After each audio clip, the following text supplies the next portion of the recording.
Ketika kita dalam keadaan tradisional, maka tentunya harus dijawab komunikasi politik secara tradisional. Tetapi ketika kita sudah berada di dunia digital,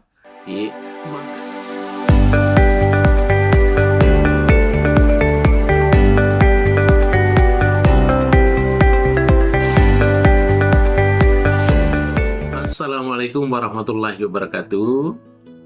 Para pemirsaku sekalian dimanapun berada, terima kasih segala atensinya. Kita ketemu lagi pada hari ini dalam suasana tentunya cerah. Yang mudah-mudahan kecerahan hari ini sama dengan kecerahan harapan-harapan kita di masa depan tentunya. Saya memahami para pemirsa sekalian bahwa dalam setiap harinya tentu ada target-target yang harus kita penuhi secara bersama.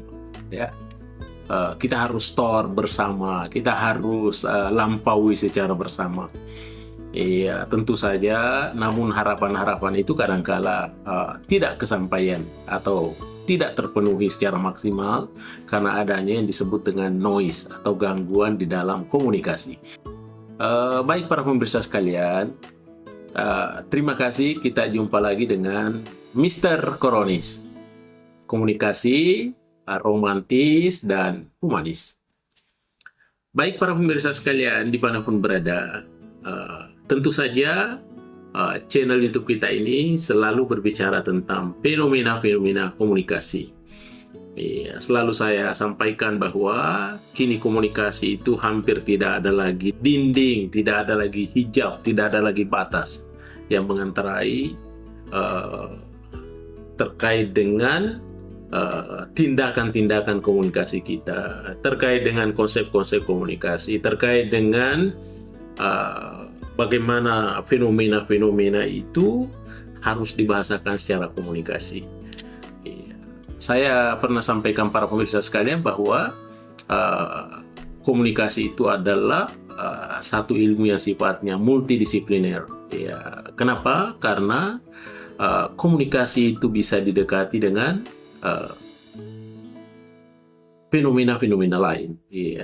Ketika dia bersama dengan kedokteran, maka komunikasi bisa menjadi komunikasi kedokteran. Ketika dia berada di tengah-tengah pendidikan, maka komunikasi bisa menjelma menjadi komunikasi pendidikan. Ketika dia berada di tengah politisi, maka komunikasi bisa di sana beradaptasi menjadi satu komunikasi politik. Oleh karena itu para pemirsa sekalian, pada kesempatan ini, pada hari ini, kita lagi mengangkat satu judul, satu tajuk. Kita akan bicara terkait dengan komunikasi politik. Tentu saja para pemirsa sekalian bahwa suasana komunikasi perpolitikan atau komunikasi politik, apa yang kita bayangkan 5, 10, 20 tahun yang lalu tentu sudah mengalami yang namanya pergeseran-pergeseran. Apa yang dilakukan oleh politisi-politisi kita itu puluhan tahun yang silam, dua dekade, 3 dekade yang lalu, tentu tidak harus sama dengan kondisi yang sekarang. Kenapa? Karena ada namanya dinamika hidup. Bagaimana itu dinamika?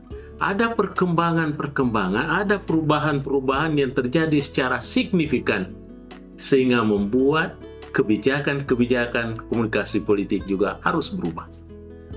Ketika kita dalam keadaan tradisional, maka tentunya harus dijawab komunikasi politik secara tradisional. Tetapi ketika kita sudah berada di dunia digital, maka komunikasi politik dia harus bergeser dari pola komunikasi politik tradisional menjadi atau mengarah kepada pola komunikasi politik secara digital. Termasuk salah satu perbedaannya, salah satu contoh perubahannya adalah ketika komunikasi sifatnya tradisional dulu itu sifatnya dari pola satu arah yang disebut dengan top down.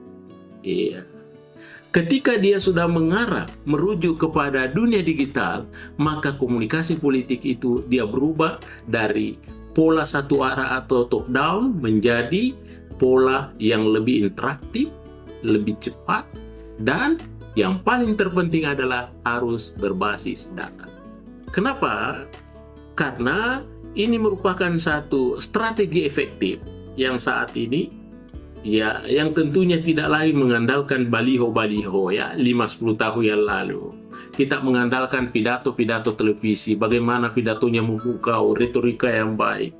Iya, tetapi ketika kita berada di dunia digital seperti sekarang ini, maka kita berupaya bagaimana komunikasi politik itu dibangun dengan dia membangun narasi di ruang siber, di ruang cyber. Ya.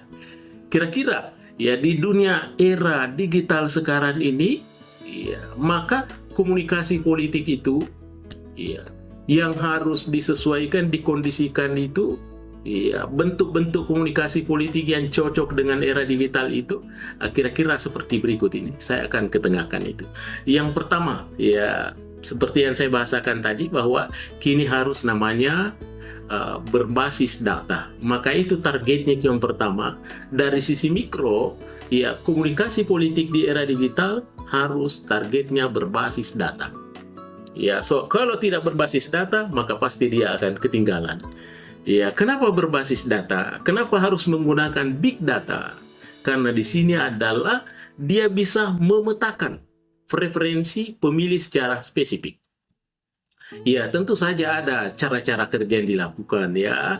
Bagaimana pesan politik dikirim secara massal, ya, yang tentunya harus disesuaikan dengan minat, ya, usia, lokasi, ya, dan kecenderungan isu yang disukai oleh individu per individu ya di media sosial. Itulah yang disebut dengan personalisasi. Ya, kita harus bagaimana mengamankan individu-individu itu. Jadi bukan lagi satu untuk semuanya, tetapi harus dipetakan seperti itu, yang mana seleranya, yang mana kebutuhannya individu-individu yang terlibat itu.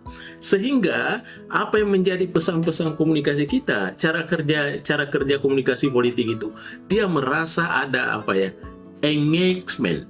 Ya, ada keterlibatan di situ ya. Dia merasa bahwa dirinya bagian dari itu. Ya, maka tentunya ini bisa meningkatkan relevansi. Ya, sehingga dia merasa terhubung secara pribadi dengan kandidat atau isu tersebut. Itu yang pertama.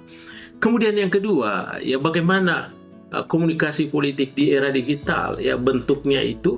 Ya, yang kedua itu adalah harus pemanfaatan influencer.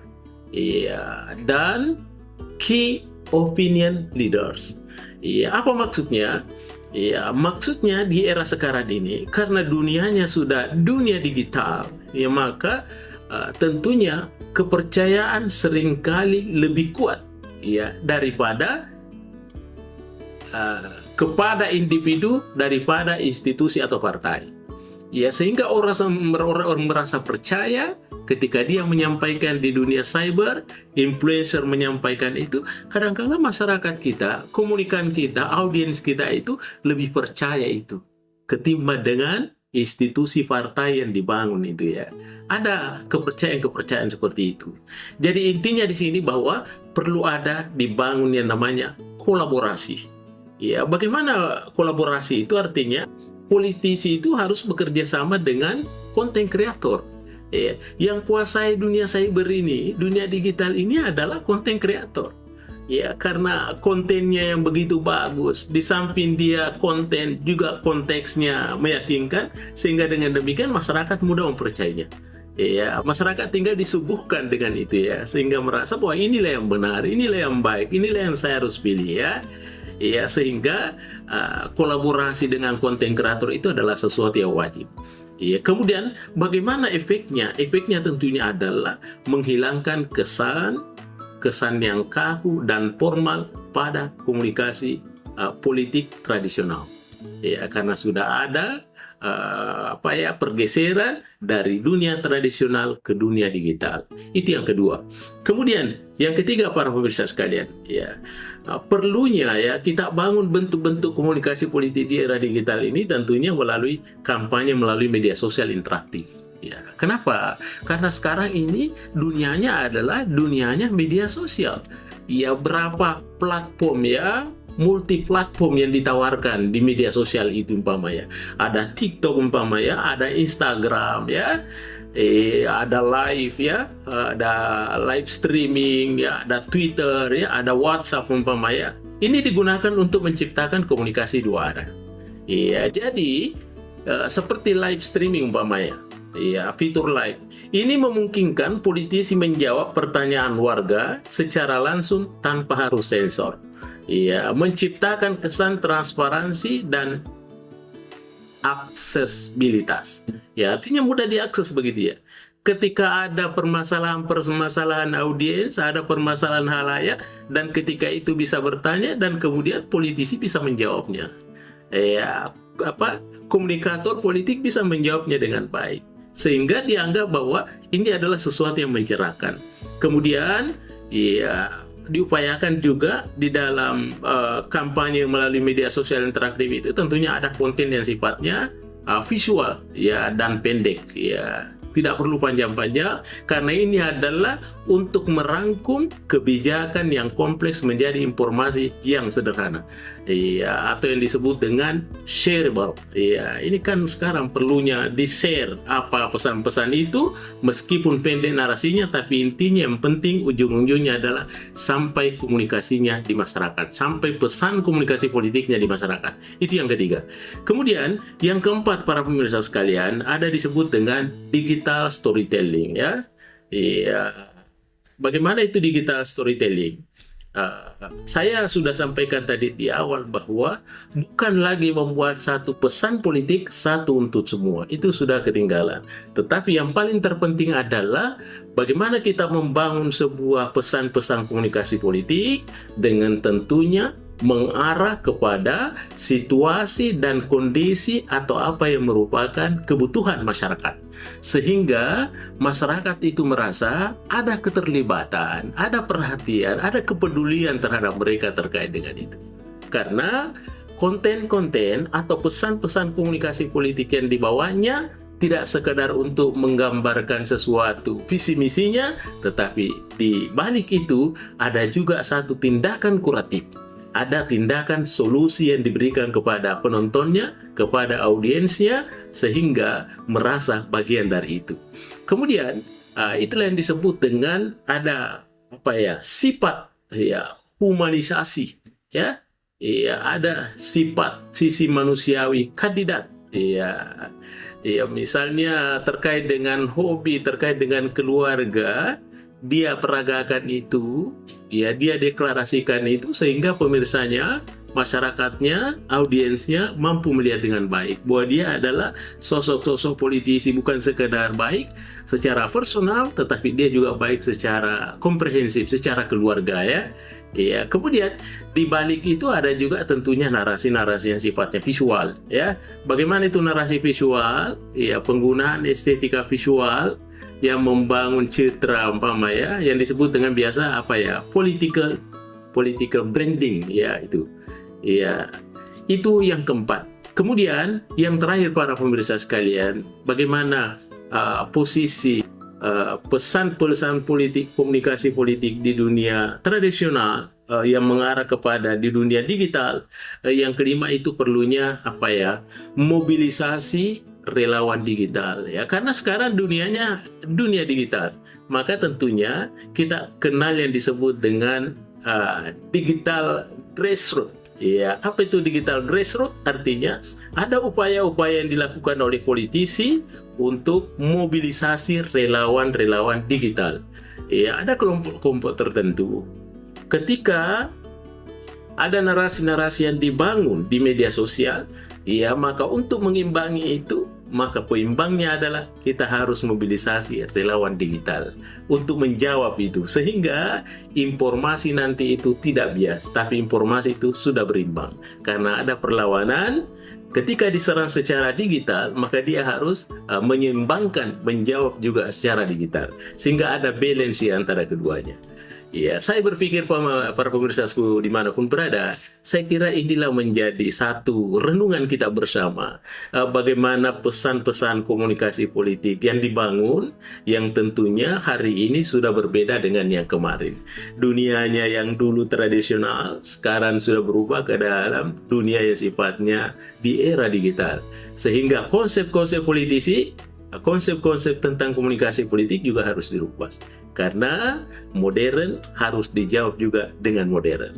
Kapan modern, di era digital, tapi kita masih jawab secara tradisional, maka pasti ketinggalan. Terjadi bias. Kalau terjadi bias, ada jurang pemisah, maka sangat rawan menimbulkan mispersepsi, misinformasi, akhirnya terjadi misunderstanding. Saya kira demikian para pemirsa sekalian, mudah-mudahan ada manfaatnya apa yang menjadi pembahasan kita pada hari ini. Mr. Koronis mengundurkan diri. Assalamualaikum warahmatullahi wabarakatuh. Mr. Koronis. Ya.